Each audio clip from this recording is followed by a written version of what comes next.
Now we know that a resistance is nothing but the property of conductor due to which it opposes the flow of current through the conductor, right? Now let's look at the factors upon which the resistance of a conductor depends. So the electrical resistance of a conductor depends on the length of the conductor. It means the resistance is directly proportional to the length of the conductor. Resistance is inversely proportional to the area of cross section, and resistance is depends on the nature of the material. Resistance depends on temperature. Now let's first look at the length of the conductor. It has found by experiments that on increasing the length of wire, it means the long wire, it's when you are increasing the length of the wire, its resistance also increases. It means larger the length of the wire, this is L length, larger the length of the wire, that means that will have greater resistance. And if we decrease the length of the wire, this is a short wire, then what happens? Resistance is also low. So that is why resistance is said to be directly proportional to length of the wire. R is directly proportional to the length. Now let's talk about the area of cross section. Now again, it has been found by experiments that the resistance of a conductor is inversely proportional to the area of cross section. That means what is the area of cross section? That is basically the area of the circular portion. Okay. Now see, if this area increases, if this area gets doubled, resistance decreases, resistance gets halved. So it means if you are having a thick wire, it means the area of cross section is more there. And in that case, you will have low resistance. In case of larger area, it means thick wires like this. And in case of thin wires, that means the area is less, then in that case you will have greater resistance. So it means resistance is inversely proportional to the area of cross section. That's why I have written here 1 by A, because it's inverse proportion. So if area increases, resistance decreases, and if area decreases, resistance increases. And the next factor upon which resistance depends, that is nature of the material. Now see, the resistance depends on this nature of the material of which the material is made. Now see what happens, some materials have low resistance and some have very high resistance. For instance, if you take two similar wires having equal lengths, having same diameters, then what will happen? Suppose you are having two wires, say of copper and nichrome. Copper is a metal, nichrome is an alloy, okay, and both have same length and same diameter, same areas. Now you will see that the resistance of nichrome is 60 times more than copper wire. So if resistance of nichrome is more, then definitely less amount of current will flow through the nichrome.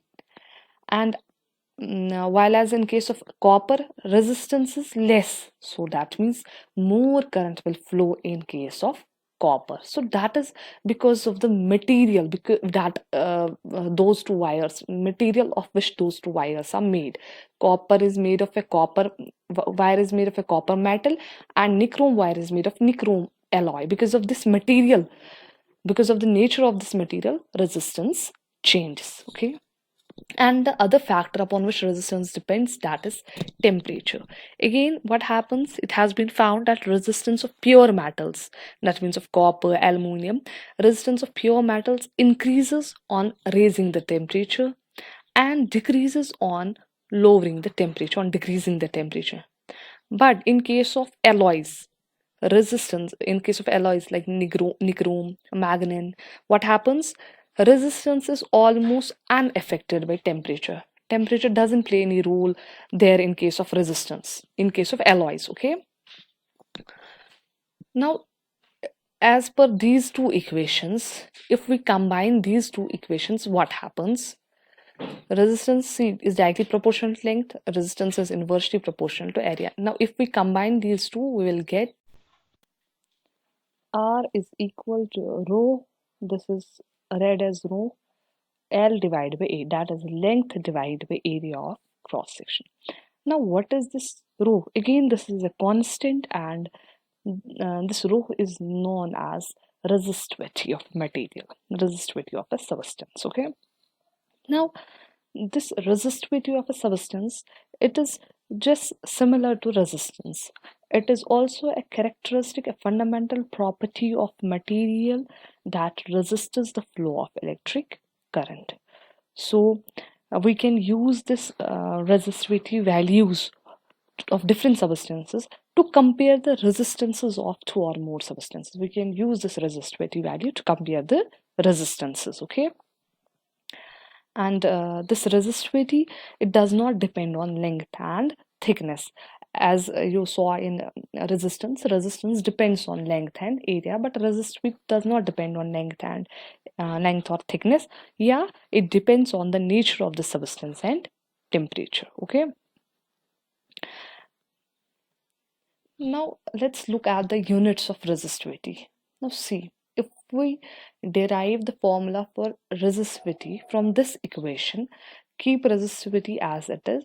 If L by A is transposed to here left hand side, then what happens? It would be rho is would be equal to resistance into area divided by L, because area is in the denominator. It will get when it is transposed here, it will come in the numerator, and length will come in the denominator. So you will get rho is equal to resistance into area divided by length.